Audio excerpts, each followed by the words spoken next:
नमस्कार दोस्तों, Navodaya coaching centre में आपका हार्दिक स्वागत है। मैं शैलेंद्र कुमार आपको क्लास 10th की एनसीईआरटी की बुक विषय नागरिक शास्त्र के बारे में अध्ययन कर रहे हैं। नागरिक शास्त्र का ये दूसरा चैप्टर है संघवाद। अभी इसके पहले हम जो पाठ पढ़े हैं सत्ता की साझेदारी, सत्ता की साझेदारी में आपने क्या देखा कि किस तरह जो है सत्ता का बंटवारा होता है।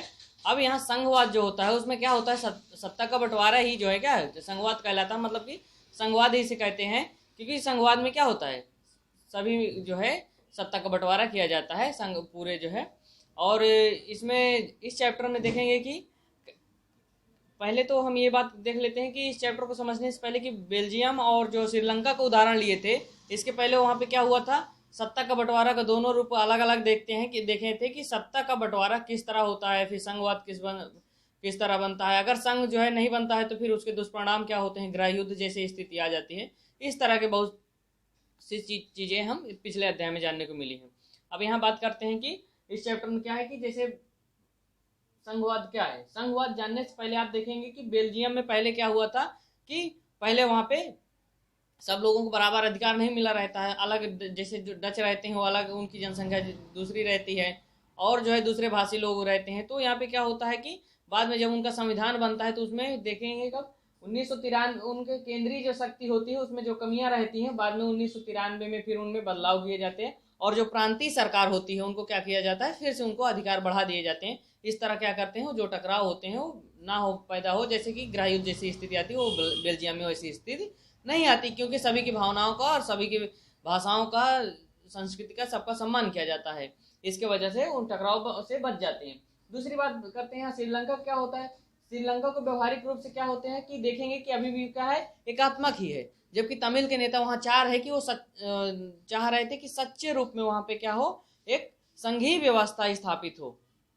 तो इस तरह देखेंगे बाद में उसका परिणाम क्या आता है कि वहाँ पे पहले जो है सिंघलियों का जो है बोलबाला रहता है, उनकी जनसंख्या के आधार पर वो अपने ही अनुसार कानून को चलाने लगते हैं।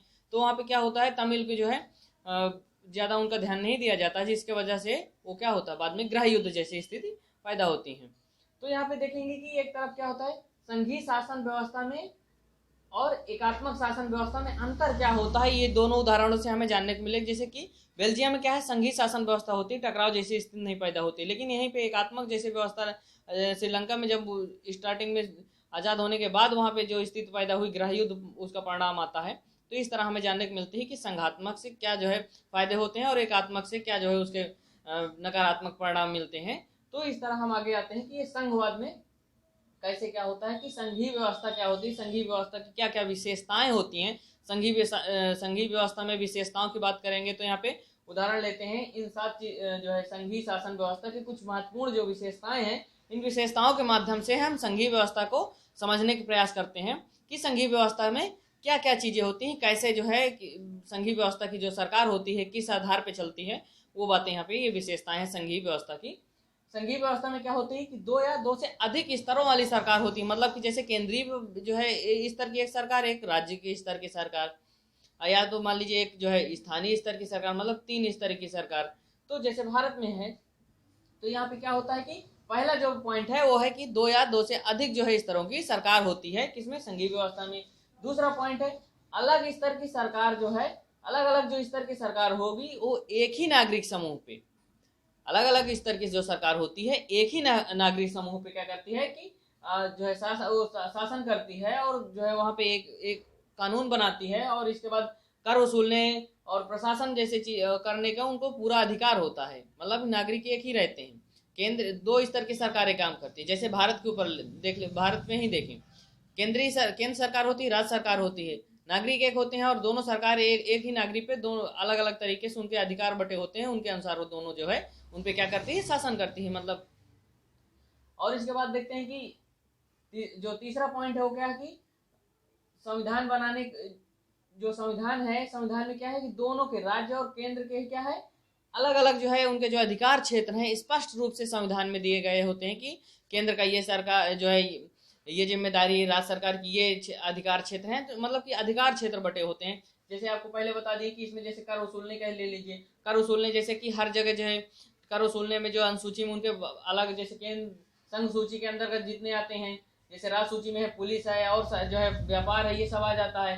और इधर जो है केंद्र सूची में बैंकिंग मामले, संचार, मुद्रा, इस तरह की सारी चीजें आ जाती हैं संघ सूची में। तो ये क्या होता है कि अधिकार क्षेत्र दोनों के बटे होते हैं, और जो उनके अस्तित्व और प्राधिकरण की संविधान उनको गारंटी देता है। अगर उनमें कोई कुछ होता है तो उनको संविधान के आधार पर उनके जो अधिकार बटे होते हैं उन पर जो उनको चलना होता है। मतलब 3 पॉइंट हो गए। चौथा पॉइंट है मौलिक प्रावधान जो होते हैं, जैसे उनको बदलने की बात हो जाती है कि मौलिक प्रावधान जो संविधान में दिए हैं उनको कैसे बदलना है। तो अगर मौलिक प्रावधान को बदलना है तो पहली बात तो ये होती है कि जो दोनों स्तर की सरकार, मतलब कि जैसे कि केंद्रीय स्तर की और राज्य स्तर की जो सरकार होती है उनकी सहमति जरूरी होती है। अचानक से केंद्र ही सरकार अपने मन से पूरे संविधान को या उस तरह के जो अधिकार क्षेत्र के वो होते हैं उनको बदल नहीं सकती।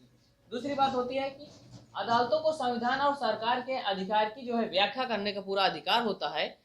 जो भी अदालत होती है, जैसे न्यायालय जो है, विवाद में निर्णायक भूमिका निभाता है। अगर विवाद होता है तो यहाँ पे वो जो है न्यायालय है उसका न्याय करता है। जैसे कि राज्य सरकार के बीच में, दो राज्य सरकारों के बीच में हो गए तो न्यायालय, उच्च न्यायालय, सर्वोच्च न्यायालय उसका निर्णय करेगा। या कोई राज्य सरकार और केंद्र सरकार के उसमें कोई विवाद पैदा होता है कहीं पे, तो उसमें भी निर्णय जो आता है वो सर्वोच्च न्यायालय ही निर्णय सुनाता है। आगे बात करते हैं कि जो छठवां पॉइंट है ये क्या है कि वित्तीय स्वायत्तता निश्चित करने के लिए सरकारों के अलग अलग स्रोत निर्धारित हैं। अलग अलग स्रोत, जैसे आपको पहले बता दिए कि जो वित्तीय स्वायत्तता मिलती है वो अलग अलग क्षेत्र से मिलती है, कि कैसे वो जो है उनको ये नहीं होता है कि हाँ एक ही रूप में उनको पालन हो, अलग अलग। जैसे यहाँ सूचियों बता दिए, संघ सूची, राज सूची बनी है, सूचियों में भी है। जैसे कि और कर वसूलने के भी दोनों के अधिकार क्षेत्र हैं, अलग अलग हैं। तो जो जैसे कुछ कर होते हैं जो केंद्र को जाते हैं, कुछ कर होते हैं जो राज्य को जाते हैं, मतलब उनके वित्तीय जो स्वायत्तता होती है हर सबकी अलग अलग क्षेत्र होते हैं। अब वो अपने अपने क्षेत्र में काम करते हैं। संघीय शासन व्यवस्था क्या होती है? संघीय शासन व्यवस्था में जो है क्या होता है कि संघीय शासन व्यवस्था का मेन जो उद्देश्य होता है क्या होता है कि एकता की सुरक्षा करना होता है और बढ़ावा देना होता है। मतलब कि संघीय शासन व्यवस्था जो बनती है उसमें क्या है कि सभी राज्यों के बीच में एकता बनी रहे और उसको आगे बढ़ावा दिया जा सके। दूसरे साथ साथ क्या होता है कि जो क्षेत्रीय विविधताएं होती हैं उसमें क्या है, क्षेत्रीय जो विविधताएं हैं उनको पूरा सम्मान हो सके, इसके लिए क्या होती है संघीय शासन व्यवस्था बनती है। और इसमें इन दोनों में काम करने के लिए सबसे बड़ी बात यही होती है कि ये गठन और कामकाज के लिए क्या होता है कि ये बहुत महत्वपूर्ण चीज होती है। कौन सी? सुरक्षा और बढ़ावा देना और क्षेत्रीय जो है विविधताओं का पूरा सम्मान करना। क्यों? क्योंकि संघीय व्यवस्था में अगर देश की सुरक्षा को बढ़ावा नहीं मिलेगा, इसके साथ साथ अगर उनके जो विभिन्नताएं हैं उनको सम्मान नहीं मिलेगा तो क्या होगा, उन जो संघीय व्यवस्था है वो बिखर जाएगी, टूट जाएगी। कहने का मतलब अभी तक आपने देखा कि किस तरह जो है ये है अलग अलग जो है संघीय शासन व्यवस्था के 7 बिंदु हैं। 7 बिंदु की मुख्य विशेषताएं बताई गई हैं। और इसके बाद देखते हैं कि जो संघीय शासन व्यवस्था होती है ये आपसे जब चलती है तो इसमें क्या होता है कि आपसी सहमति जो होती है और इसमें भरोसा एक दूसरे पे करके जो है ये सरकार ऐसे संघीय शासन व्यवस्था चलती है। बात करते हैं एक बार फिर से हम दोहरा देते हैं। 7 चीजें महत्वपूर्ण होती हैं जो संघीय शासन व्यवस्था की है। पहली बात होती है कि सरकार 2 या 2 से अधिक स्तर वाली होनी चाहिए। दूसरी बात यह है कि एक ही नागरिक समूह पे कानून बनाने का, कर वसूलने का, जो शासन करने को होता है कि दोनों स्तर की सरकारें क्या है कि शासन करती हैं। संविधान जो है वो क्या होता है, संविधान सरकार के जो है अधिकार क्षेत्र को स्पष्ट करता है कि कौन कौन से किसके अधिकार हैं। दूसरी बात क्या, जो उनके अस्तित्व हैं और उसके प्राधिकरण की उनकी गारंटी देता है कौन, संविधान। और नेक्स्ट पॉइंट, चौथा पॉइंट है मौलिक जो प्रावधान होते हैं उनको बदलने की जो है दोनों सरकारों की सहमति जरूरी है, तो कोई अपने मन से उनको बदल नहीं सकता है। इसके बाद क्या होता है कि जो अदालतें होती हैं, अदालत क्या करती हैं, जो संविधान में जो है सरकार के अधिकार होते हैं उनको व्याख्या करने का पूरा अधिकार होता है अदालतों को। दूसरी बात क्या होती है कि जब कभी भी विवाद होता है राज्य सरकार या केंद्र सरकार के बीच में तो उनका निपटारा कौन करता है, सर्वोच्च न्यायालय करता है या अदालत करती है। वित्तीय स्वायत्तता की बात करते हैं। जो वित्तीय स्वायत्तता निश्चित करने के लिए सरकारों के अलग अलग स्रोत निर्धारित होते हैं। नेक्स्ट पॉइंट है संघीय शासन व्यवस्था के दोहरे उद्देश्य होते हैं। पहली बात ये होती है कि देश की एकता को सुरक्षा करना और बढ़ावा देना तथा क्षेत्रीय विविधताओं को पूरा सम्मान जो है मिले, ये जो है उसका उद्देश्य होता है। और ये दोनों चीज कब होती हैं, ये दोनों चीज गठन और कामकाज के लिए दोनों बहुत महत्वपूर्ण होती हैं। और संघीय शासन जो है होता है उसमें आपसी भरोसे और सहमति जो है साथ रहने की सहमति होती है। तो ये तो रही संघीय शासन व्यवस्था की 7 मुख्य बातें। इसके बाद आते हैं संघीय शासन व्यवस्था के 2 तरीके। संघीय शासन व्यवस्था के 2 तरीके कौन कौन से होते हैं? दो तरीके होते हैं कि अभी तो हम ये मुख्य बातें संघीय व्यवस्था पढ़ रहे हैं। अब संघीय शासन व्यवस्था दो तरीके का, पहला तरीका ये होता है कि जब क्या होता है दो राष्ट्र स्वतंत्र होते हैं और उनको जो है मिलाकर कोई बड़ी इकाई बनाने के रूप में अगर जो है संघ बनाया जाए या बड़ी इकाई बनाई जाए, तो क्या होता है कि एक रूप ये हो जाता है कि दो या दो से अधिक राष्ट्रों को बड़ी इकाई को गठित करना, मतलब कि बड़ी इकाई गठित करना। इसके उदाहरण के रूप में आपको ज्यादा समझ में आएगा। जैसे कि आप उदाहरण ले लेते हैं संयुक्त राज्य अमेरिका, स्विट्जरलैंड और ऑस्ट्रेलिया। ये ऐसे देश होते हैं, यहाँ पे क्या है कि संघीय शासन व्यवस्था है, बट लेकिन जो यहाँ पे जो देश हैं वो क्या है, सब अपने अपने में स्वतंत्र हैं, संप्रभु हैं और उनकी अपनी अपनी पहचान है और सुरक्षा और खुशहाली बढ़ाने का रास्ता जो है अपनाते हैं। इसलिए वो संघीय व्यवस्था अपना लेते हैं कि सब लोग खुशहाल रहें, एक दूसरे की मदद कर सकें, इसलिए वो संघीय व्यवस्था। लेकिन वो देश क्या होते हैं, सब अलग अलग होते हैं, सब अपने आप में संप्रभु होते हैं।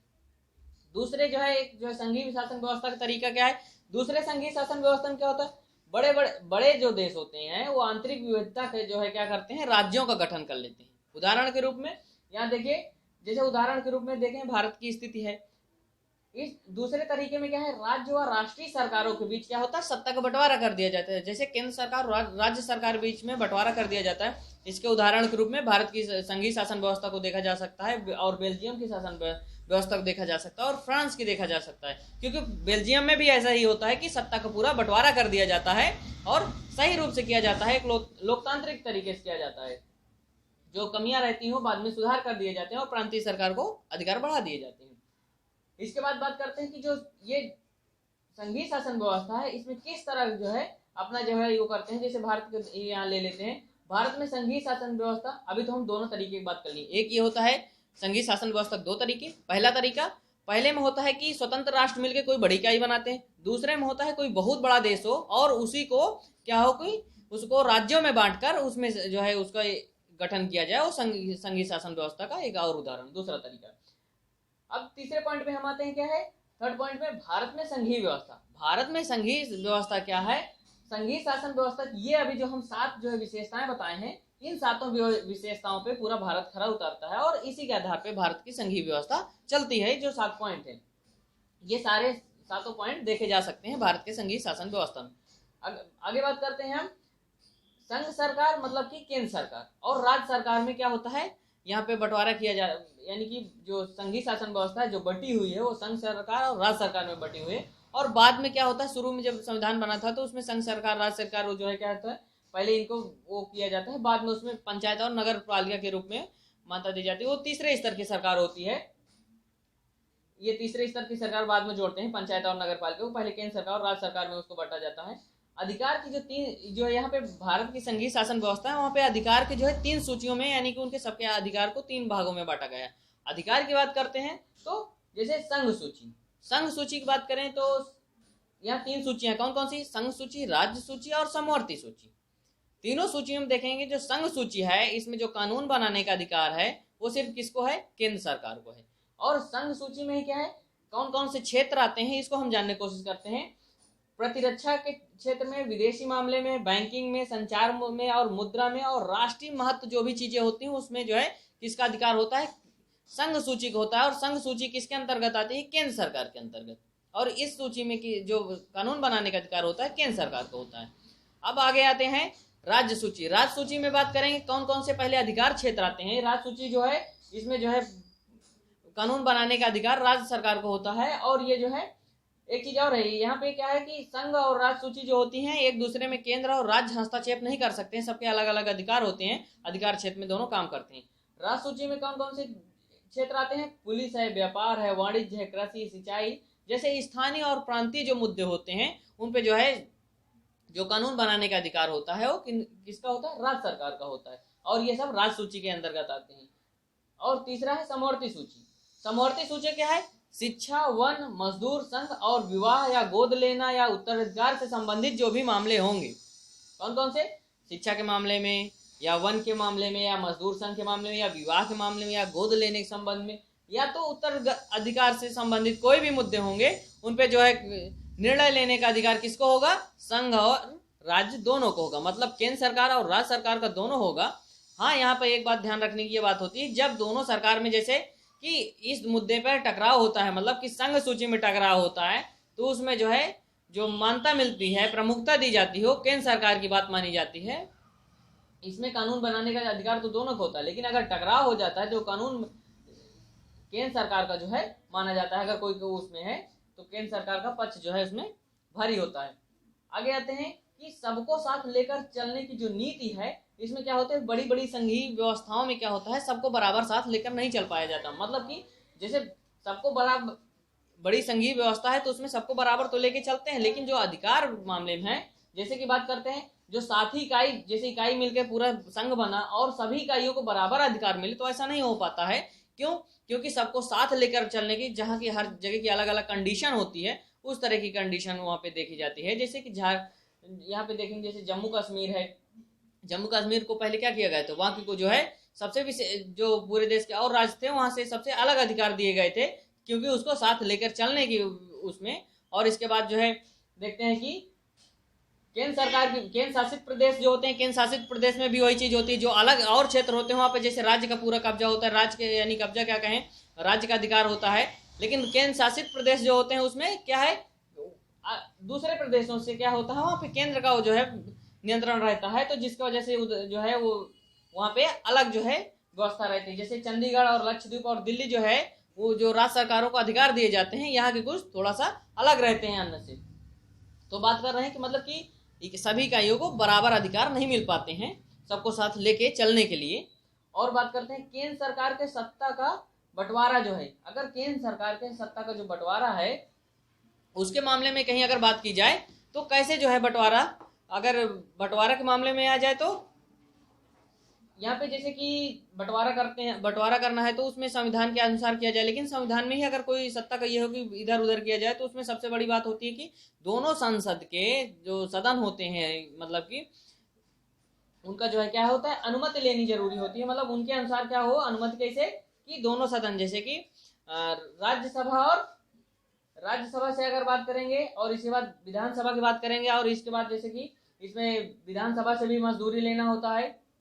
इसके बाद जो भी मंजूरी, अगर वहां से मंजूरी नहीं मिलती तो भी नहीं हो पाता। इसमें जो सत्ता का बंटवारा किया जाता है, दोनों सदनों का जो है 2/3 जो बहुमत होते हैं उनका जो है बहुमत मिलना चाहिए, मतलब कि 2/3। और इसके बाद क्या है, आधे से अधिक राज्यों की जो विधानसभाएं होती है वहां से मंजूरी मिलनी चाहिए, तभी भी सत्ता के जो बंटवारा है उसमें जो है कुछ छेड़छाड़ किया जा सके। मतलब जो पहले से बना है उसमें कुछ बदलाव किया जा सकता है। कब? जब राज्यों के दोनों सदन के 2/3 बहुमत सदस्य जो है सहमत हो, राज्यों के जो विधानसभाएं हैं वहां पे आधे, यानी देश की जितनी भी राज्य जो विधानसभाएं हैं उनमें से आधे से अधिक जो है उसको मंजूरी दी हो, तब जो है सत्ता के उसमें बंटवारे में कुछ चेंजेस यानी बदलाव किए जा सकते हैं। जो न्यायालय के प्रावधान होते हैं और कानून का जो क्रियान्वयन होता है, अगर उस जैसे कि जो भी प्रावधान या कानून होते हैं कहीं पे अगर कोई उनको क्रियान्वयन करवाने पे या किसी विवाद होने पर, कोई भी अगर ऐसे कहीं भी कानूनों पे विवाद होता है या कार्यान्वयन में कोई दिक्कत आती है तो उसको जो है कौन जो है देखभाल करते हैं, न्यायालय की उसको जो है चलवाते हैं, यानी क्रियान्वयन करवाते हैं। या कानून होने पे या कुछ फैसला जो होता है वो न्यायालय ही देते हैं फैसला, और कोई नहीं। और केंद्र सरकार और राज्य सरकार को जो कर लगाने और केंद्र सरकार और राज्य सरकार को कर लगाने और संसाधन जमा करने का अधिकार भी इसमें संवैधानिक तरीके से होता है कि वो जो है कर भी लगा सकते हैं और क्या कर सकते हैं, जो संसाधन है उनको जो है जमा कर सकते हैं। यहाँ तक देखेंगे कि ये अभी जो पढ़ रहे थे कि संघवाद क्या है और संघीय व्यवस्था की जो मेन मुख्य बातें हैं उनको बात करते हैं। अगला इसके आगे जो पॉइंट है वो संघीय शासन व्यवस्था कैसे चलती है, वो ये इस चैप्टर की जो है पहली वीडियो है। और संघीय शासन व्यवस्था कैसे चलती है इस हेडिंग्स को आप दूसरे वीडियो में देख पाएंगे, पढ़ सकते हैं वहाँ से। और फिर से हम एक बार इसको रिवाइज करा देते हैं कि इसमें देखिए क्या है। पहली बात यही है कि अभी हम बेल्जियम श्रीलंका के माध्यम से यही समझें कि संघीय शासन व्यवस्था में कैसे जो है सत्ता का बंटवारा किया जाता है। सत्ता का बंटवारा ही क्या है, संघीय व्यवस्था में किया जाता है। और ये क्या है, लोकतांत्रिक व्यवस्था के अंतर्गत आएगी, जिसमें कि लोकतांत्रिक में क्या है, सारी जो सत्ता होती है उसका बंटवारा किया जाता है। और इसमें जो है संघीय शासन व्यवस्था जो है कि 7 मुख्य बातें हैं जिनसे कि वो संघीय शासन व्यवस्था चलती है। और ये 7 व्यवस्थाएं जो है, 7 विशेषताएं जो है भारत के संघीय शासन व्यवस्था में देखी जा सकती हैं।